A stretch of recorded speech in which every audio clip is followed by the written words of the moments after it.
The Raven by Edgar Allan Poe. Once upon a midnight dreary, while I pondered, weak and weary, over many a quaint and curious volume of forgotten lore, while I nodded, nearly napping, suddenly there came a tapping, as of someone gently rapping at my chamber door. "'Tis some visitor," I muttered, tapping at my chamber door. Only this, and nothing more. Ah, distinctly I remember, it was in the bleak December, and each separate dying ember wrought its ghost upon the floor. Eagerly I wished the morrow, vainly I had sought to borrow from my books surceased of sorrow, sorrow for the lost Lenore, for the rare and radiant maiden whose angels named Lenore, nameless here forevermore. And the silken, sad, uncertain rustling of each purple curtain thrilled me, filled me with fantastic terrors never felt before, so that now I still the beating of my heart I stood repeating, to some visitor entreating entrance at my chamber door, some late visitor entreating entrance at my chamber door. This it is, and nothing more. Presently my soul grew stronger, hesitating then no longer. "Sir," I said, "or madam, truly your forgiveness I implore." But the fact that I was napping, and so gently you came rapping, and so faintly you came tapping, tapping at my chamber door, that I scarce was sure I heard you. Here I opened the door. Darkness there, and nothing more. Deep into that darkness peering, long I stood there wondering, fearing, doubting, dreaming dreams no mortal ever dared to dream before. But the silence was unbroken, and the stillness gave no token, and the only word there spoken was the whispered word, "Lenore?" This I whispered, and an echo murmured back the word Lenore, but merely this, and nothing more. Back into the chamber turning, all my soul within me burning, soon again I heard a tapping somewhat louder than before. "Surely," said I, "surely that is something at my window lattice. Let me see then what thereat is, and this mystery explore. Let my heart be still a moment, and this mystery explore. 'Tis the wind, and nothing more." Open here I flung the shutter. Then with many flirt and flutter, in there stepped a stately raven of the saintly days of yore.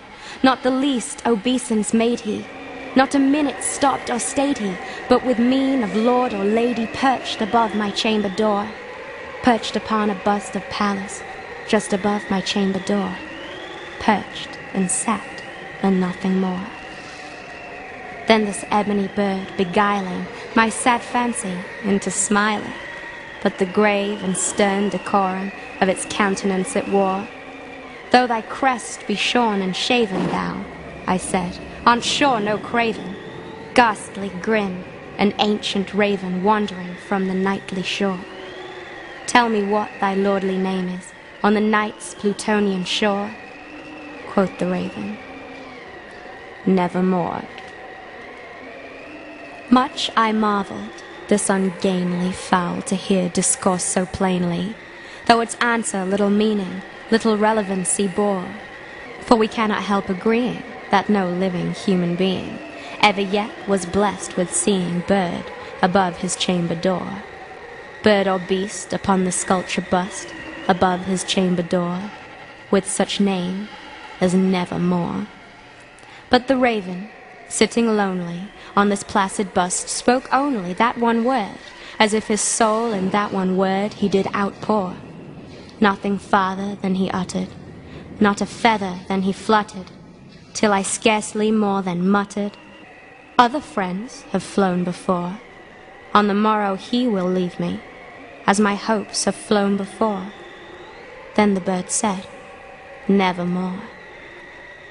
Startled at the stillness broken by reply so aptly spoken, "Doubtless," said I, "what it utters, it's so only stock and shore, caught from some unhappy master, who unmerciful disaster followed fast and followed faster, till his songs one burden bore, till the dirges of his hopes that melancholy burden bore.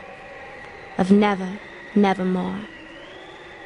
But the raven still beguiling my sad fancy into smiling, straight I wheeled a cushioned seat in front of bird and bust and door. Then upon the velvet sinking, I betook myself to thinking, fancy unto fancy thinking, what this ominous bird of yore, what this grim, ungainly, ghastly, gaunt, and ominous bird of yore meant in croaking nevermore. This I sat, engaged in guessing, but no syllable expressing to the fowl whose fiery eyes now burned into my bosom's core. This and more I sat divining, with my head at ease reclining on the cushion's velvet lining that the lamplight gloated o'er, but whose velvet violet lining, with the lamplight gloating o'er, she shall press, nevermore. Then methought the air grew denser, perfumed from an unseen censer, swung by seraphim whose footfalls tinkled on the tufted floor. Wretch, I cried, thy God has lent thee, by these angels he has sent thee, respite, respite, and nepent thee from thy memories of Lenore. Quaff, oh quaff this kind nepent thee, and forget this lost Lenore, quoth the raven, nevermore. Prophet, said I, thing of evil, prophet still if bird or devil, whether tempter sent or whether tempest tossed thee here ashore. Desolate, yet all undaunted, on this desert land enchanted, still this home by horror haunted, tell me truly I implore. Is there balm by Gilead? Tell me, I implore. Quoth the raven, nevermore. Prophet, said I, thing of evil, prophet still if bird or devil, by that heaven that bends above us, by that God we both adore, tell this soul with sorrow laden, within the distant Aidenn it shall clasp a sainted maiden, who the angels name Lenore. Clasp a rare and radiant maiden, who the angels name Lenore. Quoth the raven, nevermore. Be that word our sign of parting, bird or fiend, I shrieked upstarting. Get thee back into the tempest and the night's Plutonian shore. Leave no black plume as a token of that lie thy soul hath spoken. Leave my loneliness unbroken. Quit that bust above my door. Take thy beak from out my heart, and take thy form from off my door. Quoth the raven, nevermore. And the raven, never flitting, still is sitting on that pallid bust of Pallas just above my chamber door. And his eyes have all the seeming of a demon that is dreaming, and the lamplight o'er him streaming throws his shadow on the floor. And my soul from out that shadow that it lies the floating floor shall be lifted nevermore.